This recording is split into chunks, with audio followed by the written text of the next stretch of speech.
to our reporter, Abra Barbier. Abra, a very good morning to you. What is happening where you are? Desiree, good morning to you as well. Well, myself and a group of other journalists from various media houses, we are standing in front of Tynhuys here in Parliament, and we are expecting President Cyril Ramaphosa to make his appearance any time now. We've been told that he will be doing a walkabout of the Parliamentary precinct just to make sure that everything is on track for Thursday's State of the Nation address. Thus far, from what we've seen and what we've been told, everything is ready for Thursday. So what we are seeing today, it's just the final touches being done to the precinct ahead of Thursday's event. So the President will be doing a walkabout with his team to basically give it the thumbs up, and I suppose to satisfy himself, to make sure that everything will be fine for Thursday. We have been asked in no uncertain terms to pose any questions to the President. We were hoping obviously to ask him one or two things, specifically about the EFF's threats to disrupt the House and turn it into a question and answer session on the Bosasa matter. This is what the EFF had said in the last few weeks. So we were hoping to pose those questions to him, but we were told the President would absolutely not be answering anything today. So it literally is just a photo op. It's an opportunity for us to get visuals of the President leading up to Thursday's event. Desiree? Have you been able to witness any of the preparations?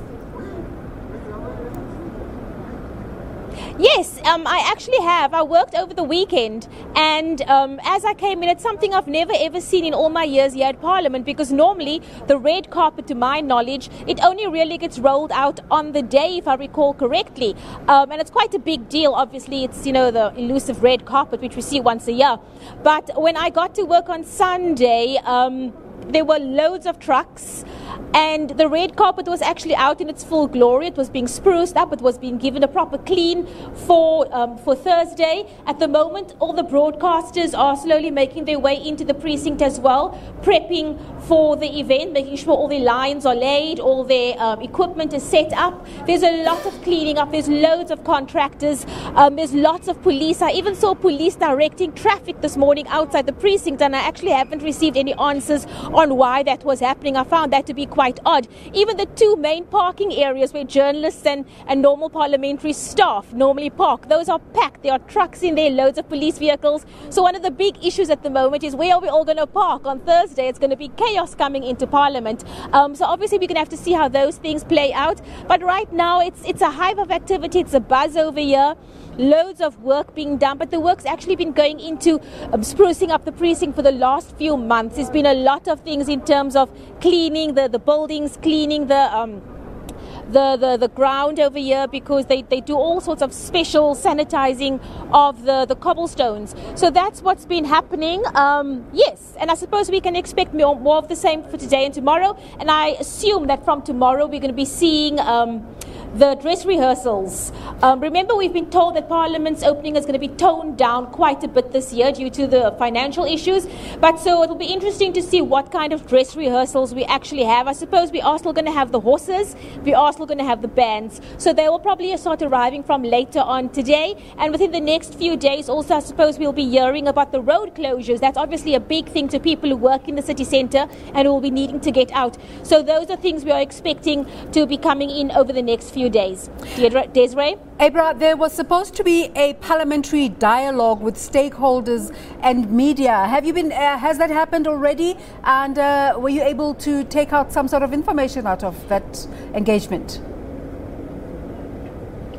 Deirdre, unfortunately, I was not there. I did speak to some of my colleagues who attended it. They said it was basically just almost like a historical lesson of what SONA is about. I suppose for people who haven't attended a SONA before, I suppose it was also a refresher course for journalists who've been at who've covered previous SONAs. So one of the facts that came out of it, for instance, my one colleague mentioned that one of the facts that came out, they reminded the media today that it was at a SONA where the former President F.W. de Klerk announced that Madiba would be released and the unbanning of the ANC. So it was just a refresher of what SONA is and basically a history lesson of previous SONAs.